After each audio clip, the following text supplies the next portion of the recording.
Hi, I'm Dr. Sean Bradley. A lot of us have been talking about meditation recently and how to either improve your current practice or how to start a new practice. And one of the things we're going to talk about today are meditation beads.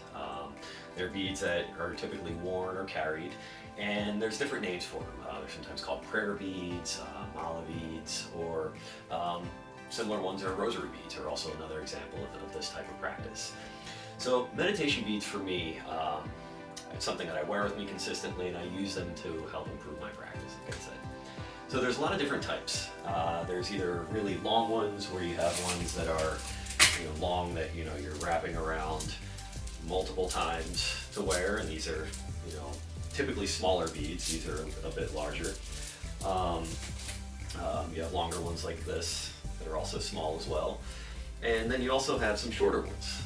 Some of the short ones can be just something that wraps around the hand once, either be elastic or something that ties.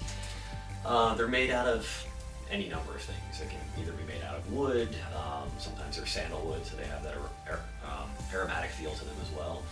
A lot of the ones are made out of stone, like tiger's eye and things like that you can find at like a jade market or something like that. Jade's also another one that you'll see sometimes, typically the more expensive ones.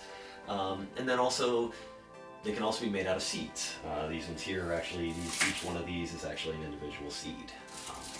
And they look nice. A lot of people wear them just simply for as a decoration, as kind of an accessory, but they also have practical use as well. But the reason I talk about the different types is because you should find something that's going to resonate with you, something that you're going to want to wear. Finding the really big, hefty ones like these might not be the best to wear around every day because they're heavy. Having something smaller may not be something that you're gonna use regularly. So finding something that resonates with you that you're gonna want to wear, so that you can have these with you at most of the time, so you can use them. So why use them? The reason why can be any number of reasons, but really something that you're going to be able to, it's going to be able to enhance your practice. So there's three major exercises that I think we can use with these beads. And the first one is just a simple counting exercise. So having your beads here where you're just counting, you're using numbers, you're just counting, and as you count, you just pass it through your fingers. And you can do it slow, you can do it more quickly, but basically you're just using it as a concentration tool. You're using it to concentrate, just pass the beads through your fingers. Another one is for chanting. Chanting either out loud or to yourself or in your mind. A lot of times this is either like sutras or prayers or something, a meaningful quote to you where you're saying it over and over again. It's called centering prayer in some traditions, and it's just a way to kind of center yourself and ground yourself with something that's very meaningful to you, whether it's a religious quote or from a religious text, or just something that's meaningful to you. And as you say it, every time you say it, you again pass the beads through your fingers. And the last one is for breathing exercises.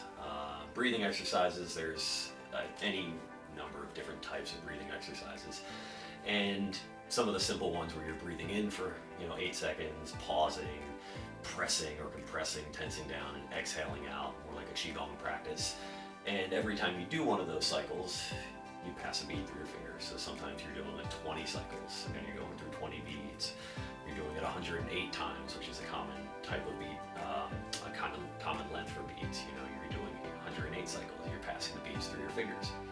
So those are three major exercises that meditation beads can be very helpful for. Again, like whether you're starting a new practice or just something that you're trying to improve your practice or make your practice more consistent, the beads can be really helpful. And the reason is that they're here. They're here with you as a reminder to do your practice, and it's something that is you can feel.